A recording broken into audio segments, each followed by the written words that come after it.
अच्छा, अब ये हो गया हमारे पास टॉपिक एक और यंग डबल स्लिट का।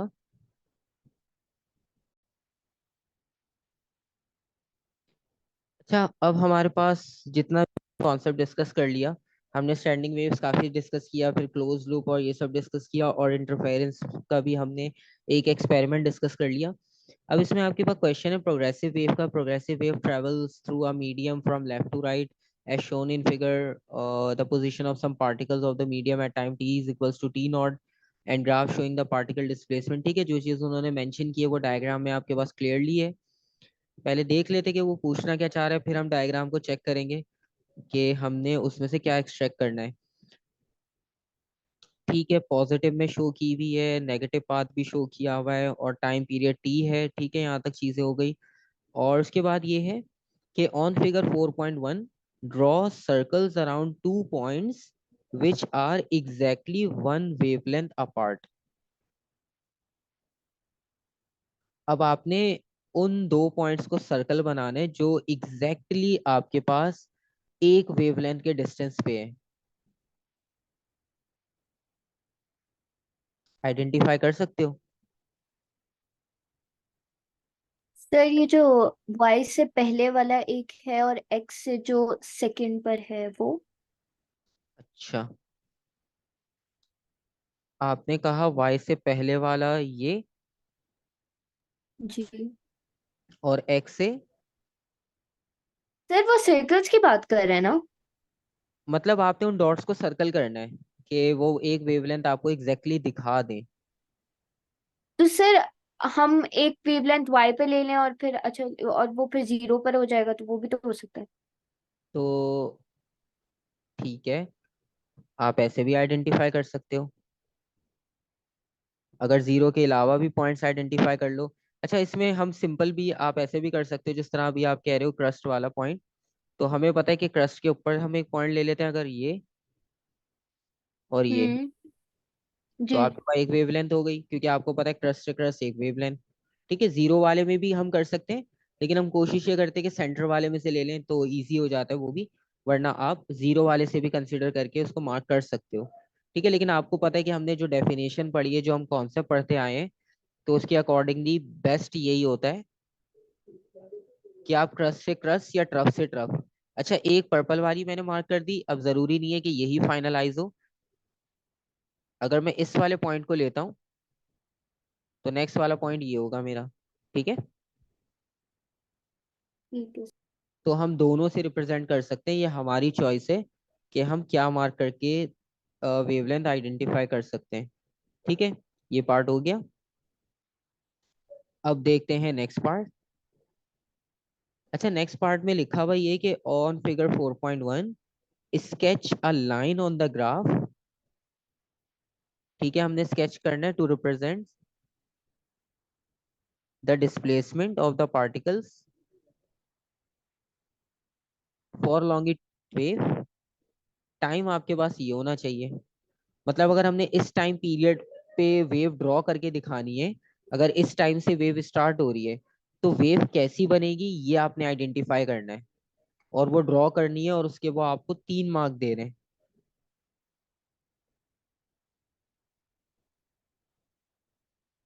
सर t/4 का क्या मतलब है? T/4 का क्या मतलब वन मतलब बाय है? फोर ऑफ टी हो ठीक है, जाएगा ना। बिल्कुल। अब हम वापस आते हैं, अब हम अपनी मर्जी की इसमें से जो हमें चीजें चाहिए हम उनको हाईलाइट करके उनके मीनिंग्स देख के फिर हम इसका आंसर करते हैं। टी हमें मिल गया ये। ठीक है, टी का क्या मतलब हुआ, वो एक वेव का टाइम पीरियड बता रहा है। ठीक है, तो कैपिटल टी क्या है, टाइम पीरियड। तो इसका मतलब ये हुआ कि कैपिटल टी आपके पास ये शो कर रहा है कि एक वेव कंप्लीट होने का टाइम क्या है। और उसने आपसे क्या कहा कि टी नॉट के अंदर आप t/4 ऐड कर दो। t/4 से कुछ चीज याद आ रही है? हमने वेव में पढ़ा था, बना देते हम 4 पार्ट्स में, वेव को डिवाइड कर दें अगर, जी सर। उसके हिसाब से हमारी वेव क्या होगी तो वो हमें देखनी पड़ेगी। ठीक है, अब वो कॉन्सेप्ट आपको याद है तो फिर डायग्राम ड्रॉ करना बहुत ही इजी है। ठीक है, सिंपल क्या करेंगे हम। अच्छा, इसके मल्टीपल मेथड है, आपको वीडियोस में मिल जाएगी, बहुत से लोग इसको बहुत डिटेल में भी एक्सप्लेन करते हैं, लेकिन जिस तरह से हमने स्टडी किया है, अगर हम वो वाली लॉजिक लगाएं तो हम बहुत जल्दी इसका आंसर कर सकते हैं। आपने क्या किया, आपने बोला एक वेव यहाँ कंप्लीट हो रही है, इसका टाइम कितना है, टी। ठीक है,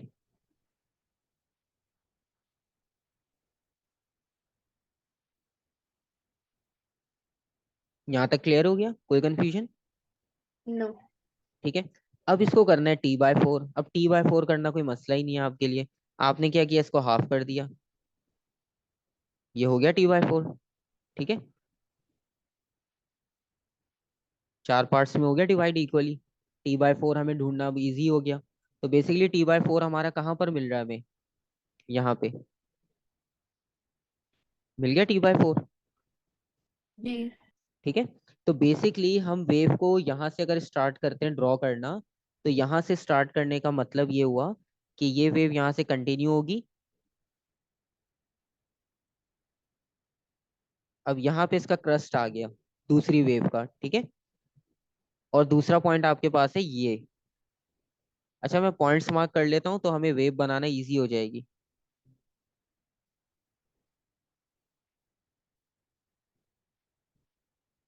मैं क्वार्टर क्वार्टर मतलब T/4 के पॉइंट्स मार्क कर रहा हूँ।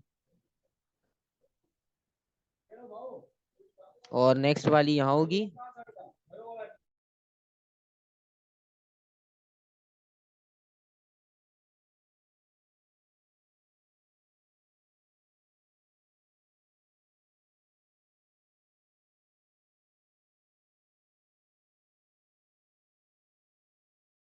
ठीक है, सारे T/4 के पॉइंट्स मिल गए, कोई कंफ्यूजन इसमें? अब बस क्या करना है, इनको ज्वाइन करते जाओ।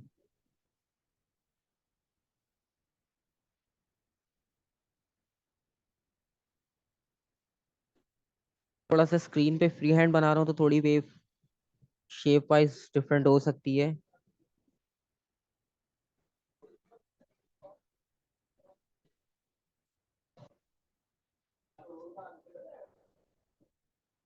ठीक है, यहाँ तक क्लियर, बन गई वेव।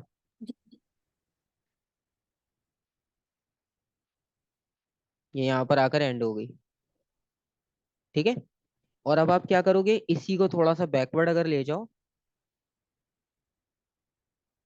यहाँ से स्टार्ट हो रही है। ठीक है, तो T/4 से हमने स्टार्ट किया, और उन्होंने कहा था T0 को भी ऐड करना है। तो T0 का मतलब क्या है, कि यहाँ से स्टार्ट करेंगे, क्योंकि उन्होंने लिखा था एट T0।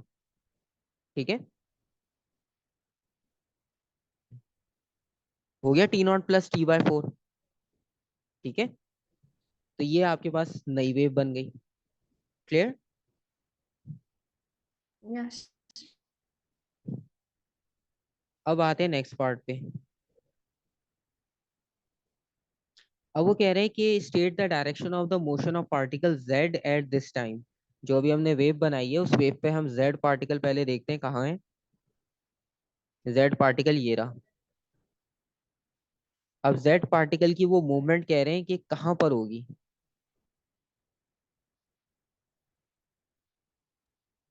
दूसरे साइड पर मतलब राइट पर। राइट पर। ठीक है, क्योंकि वो आपके पास वेव से आपको आइडिया हो रहा है कि वो दूसरी साइड पर जा रही है, मतलब वेव नीचे की तरफ नेगेटिव साइड पर जा रही है, तो वो राइट पर होगी। ठीक है, तो आप यहाँ पर लिखोगे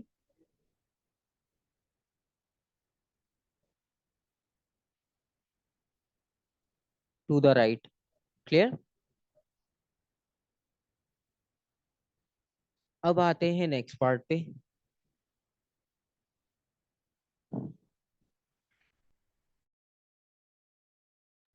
अच्छा, नेक्स्ट पार्ट में आपके पास क्या मेंशन किया हुआ है कि इस फ्रीक्वेंसी गिवन है 16 हर्ट्ज, 16 किलो हर्ट्ज, और डिस्टेंस कितना है, 0.19 मीटर। स्पीड कैलकुलेट करनी है।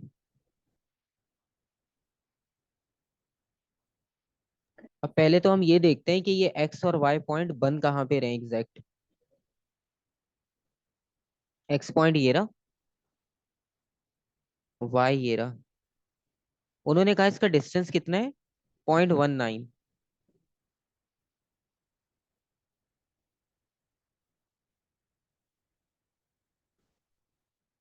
ठीक है, तो एक्स से लेकर वाई तक, यानी ये पॉइंट प्लस ये पॉइंट, इन दोनों के बीच में जो डिस्टेंस है वो 0.19 मीटर का है। अब 0.19 मीटर का मतलब ये कि आपने ये देखना है कि ये फुल वेव बन रही है, हाफ वेव बन रही है, क्वार्टर बन रही है, 3/4 बन रही है, या कितनी बन रही है, ये आप आइडेंटिफाई करके बताओ। सर हाफ बन रहा है, तो बेसिकली X2 जो तीसरी लाइन है उसमें फुल बनेगा। तो ठीक है, तो इसका मतलब है यहाँ पर कितनी हाफ वेव बन रही है। ठीक है, क्योंकि हम अगर ओरिजिनल वेव से देखें तो ट्रफ से सिर्फ एक ट्रफ मिल रहा है। एक ट्रफ मिलने का मतलब ये कि सिर्फ हाफ वेव। ठीक है,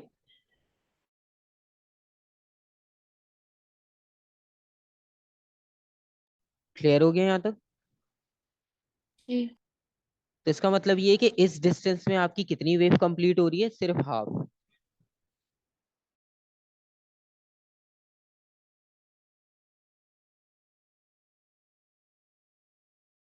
मतलब इस डिस्टेंस के अंदर सिर्फ हमारी हाफ वेव कंप्लीट हो रही है। और अगर हम इस वेव को फुल करना चाहते हैं तो मल्टीप्लाई बाय 2 कर लो आप। ठीक है,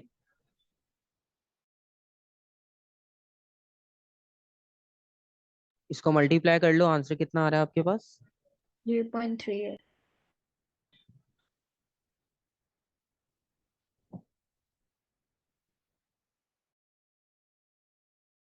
वेवलेंथ की वैल्यू आ गई। ठीक है, फ्रीक्वेंसी की वैल्यू पहले ही गिवन थी, फॉर्मूला क्या यूज करोगे? V is equals to frequency times lambda। v is equal to frequency time lambda. v आपके पास अननोन है, फ्रीक्वेंसी 19 किलो 16 हर्ट्ज है। 16,000। ठीक है,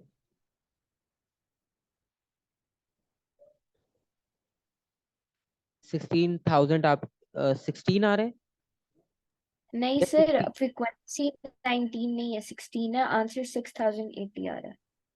6080 आ रहा है। अच्छा, अब हमें वो रूल याद रखना है कि हम राउंड ऑफ करेंगे, दो सिग्निफिकेंट फिगर्स चाहिए हमें। ठीक है, तो आपके पास आंसर आए? 61। बिल्कुल, ये है।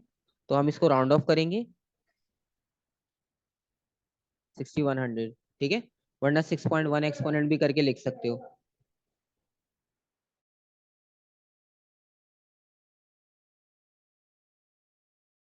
ठीक है, यहाँ तक कोई कंफ्यूजन? नेक्स्ट पार्ट करें। जी।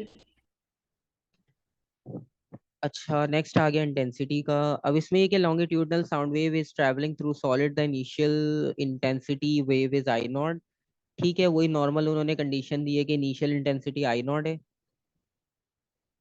और frequency of the wave remains constant.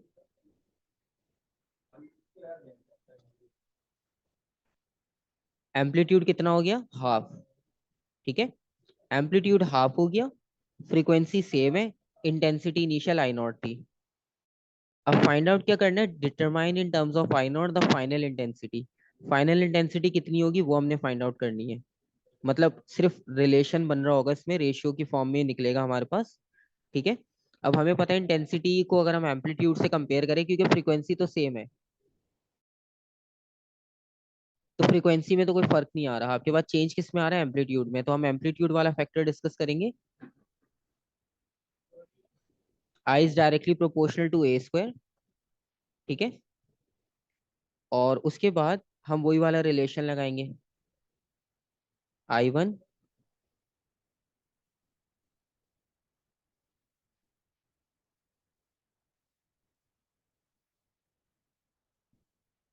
ठीक है, याद है हमने एक और क्वेश्चन में भी किया था, क्योंकि डायरेक्टली है जब हम दो को रिलेट करेंगे, क्रॉस मल्टीप्लाई करेंगे तो दोनों इनवर्सली हो जाएंगे।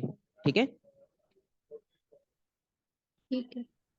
और इसके बाद लेकिन हमें सर हम डायरेक्टली नहीं, एम्पलीट्यूड हाफ है तो उसका भी फिर हाफ इंटेंसिटी हो जाए। ऐसे भी कर सकते हो, लेकिन उन्होंने कहा है कि अब डिटरमाइन करना है ना, तो बेसिकली स्टेप्स तो शो करने पड़ेंगे, डायरेक्ट नहीं लिख सकते हम।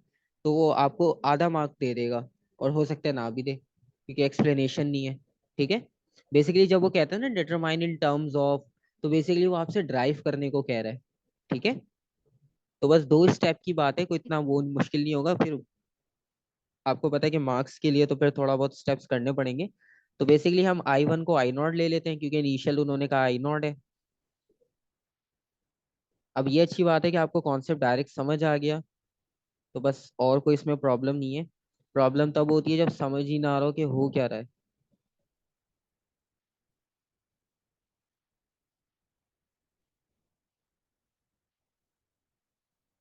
ठीक है, वही वाली आपकी बात कि हाफ का भी हाफ कर लेंगे तो यहाँ पर वही चीज होगी बिल्कुल। ठीक है,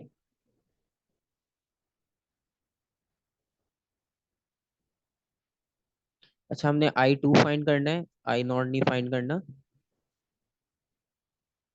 तो ये वहां पर जाके मल्टीप्लाई हो जाएगा। ठीक है,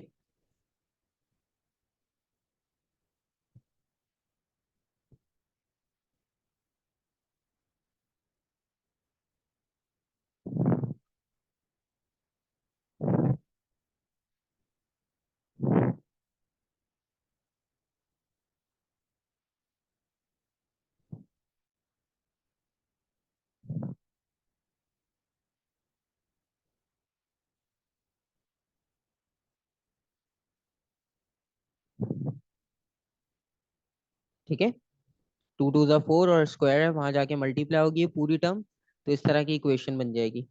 ठीक है, तो आपके पास फाइनल आंसर क्या आ रहा है? 0.25। 0.25। ये तो कैंसिल आउट हो गया।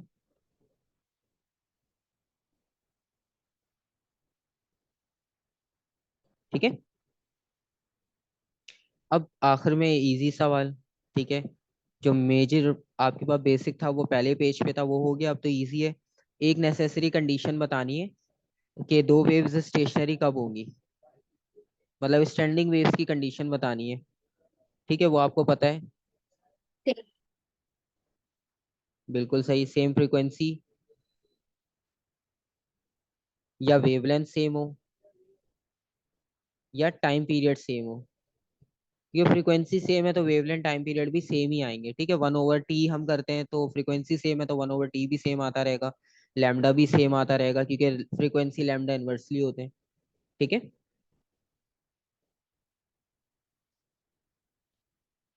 और उसके बाद एक फाइनल पार्ट वो कह रहा है आपसे, state two waves in way in which a stationary wave differs from a progressive wave. दो डिफरेंस बताने के स्टेशनरी और प्रोग्रेसिव में क्या डिफरेंस होता है। जो प्रोग्रेसिव वेव होता है वो एनर्जी कैरी करता है, ठीक है, और और स्टेशनरी वेव्स में नॉड्स और एंटी ट्रांसफर नहीं नॉड्स करता। वगैरह होते हैं। बिल्कुल सही। तो ये चीज आपने बिल्कुल सही आइडेंटिफाई की, दो डिफरेंस आ गए। सर और क्या हो सकता है एक्सेप्ट ऑफ दिस? अच्छा, इसके अलावा क्योंकि हमने नॉर्ड्स एंटी नॉर्ड्स देखा है, और प्रोग्रेसिव में क्या होता है कि ट्रैवल आपके पास सेम होता है, और प्रोग्रेसिव में हम ये कह सकते हैं कि प्रोग्रेसिव में हम लॉन्गिट्यूडनल को भी कंसिडर करते हैं, कंप्रेशन रेयरफेक्शन, और स्टैंडिंग में हमने सिर्फ ट्रांसवर्स ही देखी है। ठीक है, और इसमें कोई इतने ज्यादा डिफरेंस आपके पास बनते नहीं है। ठीक है, और स्टैंडिंग वेव में हाँ आप ये लिख सकते हो कि स्टेशनरी वेव्स में वही बात है कि सेम फ्रीक्वेंसी और ये होना कंपलसरी है। प्रोग्रेसिव वेव में ऐसी कोई कंडीशन है नहीं। ठीक है, क्योंकि वो पहले ही हम लिख चुके हैं, तो वो इसलिए यहाँ लिखेंगे तो वो ऊपर वाला पॉइंट रिपीट हो जाएगा। ठीक है, ठीक है।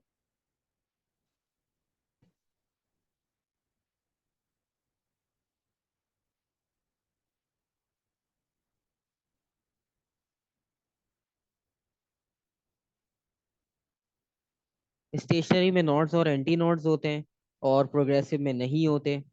और प्रोग्रेसिव में आपके पास